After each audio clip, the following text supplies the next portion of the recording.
Assalamu alaikum. My name is Sanzar Kakar. I was born in Seattle, Washington, but when I was 5 years old, my family moved from the United States to Afghanistan during the Civil War. And I grew up in Peshawar. I went to school in Islamabad, and I went back to the US just for college, to the University of Pennsylvania in Philadelphia. I started working with Merrill Lynch in New York, and then my father called me up and he said, you know, the US doesn't need you, Afghanistan does. So after just 1 year in the US, I moved back to Afghanistan. And it's been almost 10 years now in Afghanistan. There are not many positive aspects that you can think about that has come out of the 30 years of war. It's very difficult to see any good thing that has come out. But if there's one thing that you had to pick, I would say is that we now have an opportunity to leapfrog over the challenges, the inefficiencies, the mistakes that other countries have made.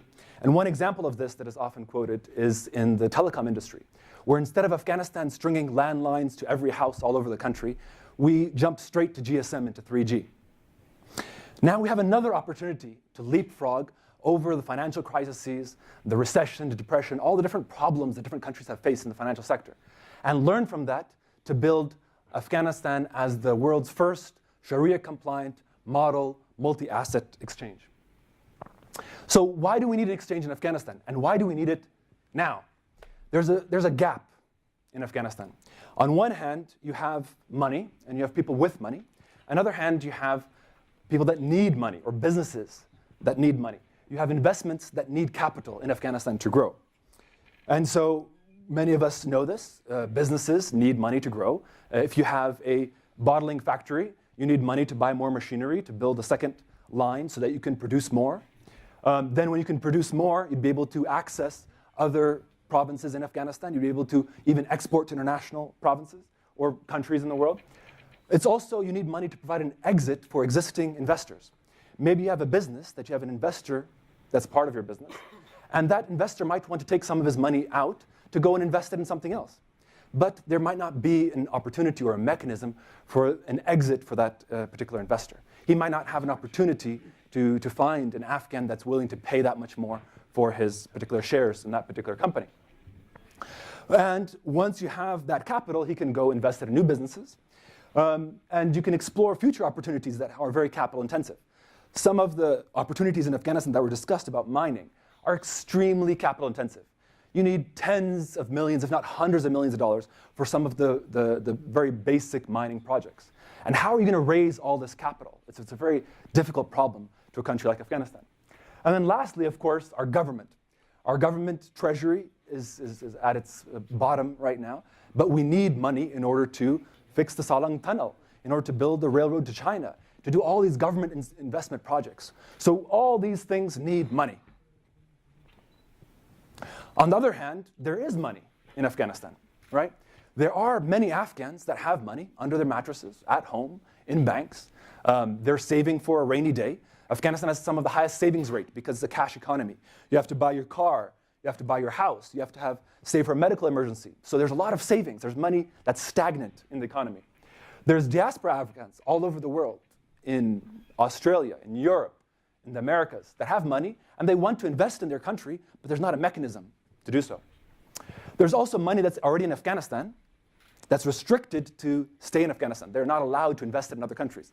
Banks, for example, the 17 banks, they have a certain percentage that they have to keep their money in Afghanistan. But there's no opportunity for them to properly invest, and we'll talk about that more as well. There are mobile money, float money. There's pension funds, all these that are required by law to keep their money in Afghanistan. There's foreign investors. Afghanistan is a very hot topic all over the world. And there's plenty of investors that I've even spoken to that would love to diversify to a high-risk, high-reward environment like Afghanistan. And then lastly, there's developmental financial institutions. These are the OPIC, World Bank, IFC, Asian Development Bank, that have investment money and are looking for good, solid opportunities. Now, that's the gap, right? On one side, you have the money. On the other side, you have the people that need the money. How do you bring those together? How do you solve that problem, that gap? Where is the marketplace for the buyers and sellers of financing in Afghanistan? Why is it not working? Well, one, why it's not working is that the banks have very high interest rates. There's a high risk premium for Afghanistan. They have very high collateral requirements. They require guarantees. right? So some of these are required by the central bank. You have to have 200%, 300%, 400% collateral on an investment because it's very difficult to foreclose on a loan because there are 5 different titles to a land. It's very difficult to get things through the courts. So there's many reasons why the banks are not loaning or not providing loans or financing. But also Afghans don't want debt-based, interest-based financing. They want a Sharia-compliant product. They don't want usury. They don't want interest. So they want ijara, musharikat, mudaraba. They want Islamic products. Donor funding, as we know, is also decreasing. Budgets are decreasing over the years. There is a capital flight out of the country because of all of this. Because there's not opportunities to invest in Afghanistan, Afghans are taking their money abroad. Last year, they estimated over $4 billion officially went out of Afghanistan, most likely to Dubai. This year, they estimated that probably doubled in terms of how much going out of the country. We need that money in Afghanistan. We need to build our businesses. We need to make jobs for our citizens. We need to build our roads and schools and infrastructure. So how do we keep that money here? How do we provide opportunities for investments in Afghanistan? We need that market. Now, once we have that market, you can say, great, it's great for those individuals, but how does it affect a society? What are the other benefits? There's 3 benefits. There's microeconomic, there's macroeconomic, and there's sustainability benefits that affects from an exchange. So first I'm going to talk about micro. When an entrepreneur is building an idea or a business in Afghanistan, if he or she knows that in the future they'll be able to raise significant capital or financing for that business, they'll be more productive, they'll be more competitive, they'll be more entrepreneurial, they'll be more encouraged to go after their idea. But if they know there's no financing available, they won't be as encouraged to go after an idea because there's not a way to make their dream a reality. Also, there's a big ecosystem that comes around with a financial market and a capital market. You need high-quality jobs, accountants, auditors, IT, researchers, all these people, traders, brokers, to make up the ecosystem that is a financial market. And this is something that's very important to provide jobs for the youth of Afghanistan. It levels the playing field. Right now, there might be certain families or certain organizations that are very wealthy. They can afford to invest millions of dollars in a business. But other organizations that might be very well done, it's very difficult for them to raise the capital to expand and compete on the same level. So it levels the playing field to allow businesses to grow. It connects the formal and informal markets. So you have the hawala dealers, you have friends and family, you have financing that's available, but it's not very transparent. To bring it together to the formal system is very important for the economy to grow. It provides incentives. Right now, if you talk to a business, they say, why should I keep audited financials? Right? Maybe the government will tax me more. They don't have an incentive to be transparent. They don't have an incentive not to pay bribes. But if they know, in the future, in order to list on a stock exchange, I need to have 10 years of audited financials, they will, from the beginning, start to keep their finances correctly because they know that someday someone might be watching them and asking for them. And then when they do become public, and some of their shares are owned by the public, that scrutiny, that they become under the microscope, so they raise their standards, they raise their financial standards, they stop paying bribes, they raise their environmental standards. And lastly, on that, is that it attracts investment. This might be even the most important option. If I speak to an investor in New York and tell him, you need to put $50 million in Afghanistan, he'll say, well, great, I'll invest that. I might get a good return, but how do I get my investment back? What is the exit strategy, right? Because I don't want to be there forever. We need to have an exit strategy for every investment. And if they knew that there was an exchange or a way for them to share their capital or sell their stake in a company, they would be more willing. So having the financial market attracts more direct investment to Afghanistan. And attracting that investment is very, very important.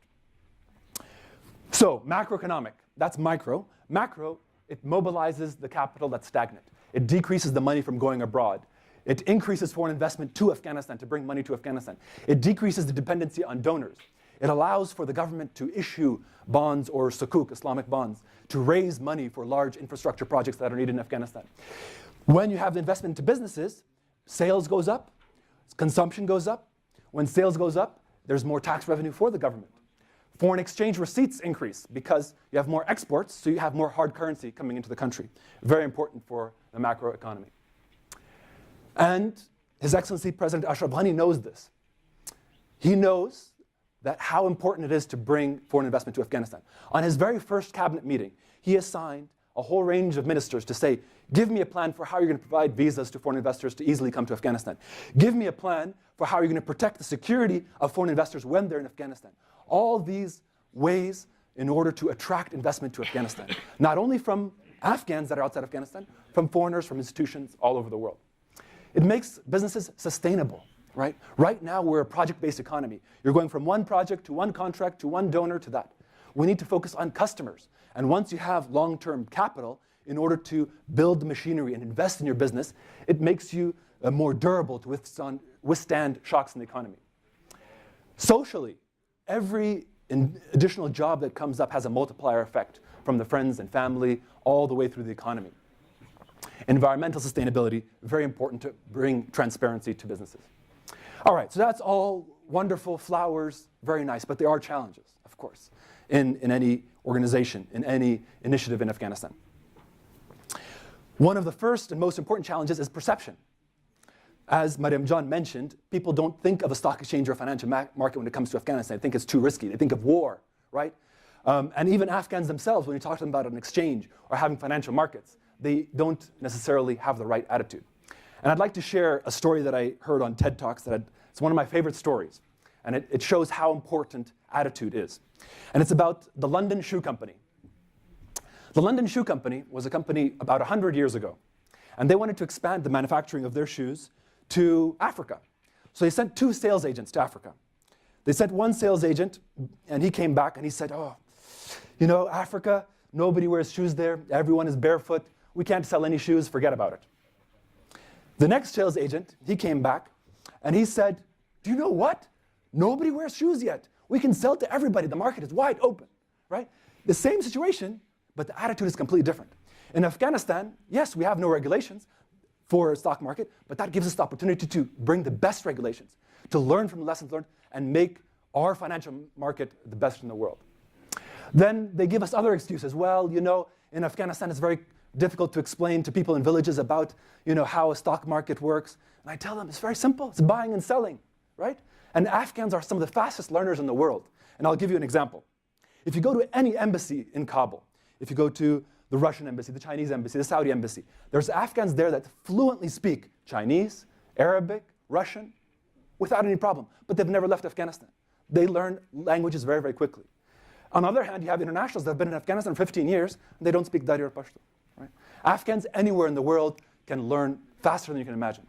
They say, well, you know, businesses are not very transparent.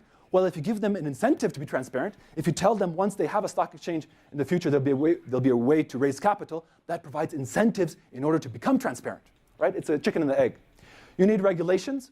You need to start somewhere, right? It's a 10-year project. Let's start with the first regulations, which, alhamdulillah, have already been passed. People say, well, there aren't businesses that would be able to meet international standards. We're standing in the Bayat Media Center right now, right? Wonderful company. They need capital to expand. There's plenty of state-owned enterprises, banks, insurance companies, bottlers, all of them need financing. And then they say, well, what about the trading volume? Once you get started, how will people start using this? You know, will really Afghans be traders? And I say, come on. 5,000 years of traders are in Afghanistan, right? The word businessman in Pashtun Dari is tujar, traders. Every Afghan in his blood knows that you buy low and sell high. You don't think if you explain to them how you can buy and sell stocks and agriculture commodities, very, very simple, they'll learn like that and we'll have some of the highest trading volume in the world. So, the future. We finished the 10-year plan for how we're going to build the financial industry of Afghanistan. The Afghan government has established the Securities and Exchange Commission in order to begin looking at the regulations. Although there's already regulations for the primary market and secondary market for capital notes. We've automated with the central bank and with NetLink's support the primary market for capital notes. Right now we're automating the financial markets for foreign currencies so that existing products that are in Afghanistan, they don't need additional regulations. They're already there. Sarai Shahzada has a very active foreign currency market. We are planning agriculture commodities, and we've identified the first 3 products that are going to be trading on world markets, including which are going to be pomegranates, saffron, and sesame. Very, very high quality Afghan products that can compete internationally. But right now, the farmers don't have access. If someone needs 10 tons of pomegranates in the US, who do they talk to? There's not a mechanism, there's not an exchange, there's not a marketplace for that. Then, of course, public sukuk for the government to raise bonds. And then, inshallah, 10 years from now, we'll have the first IPOs and have equities traded on the Afghanistan Stock Exchange. Thank you for your time.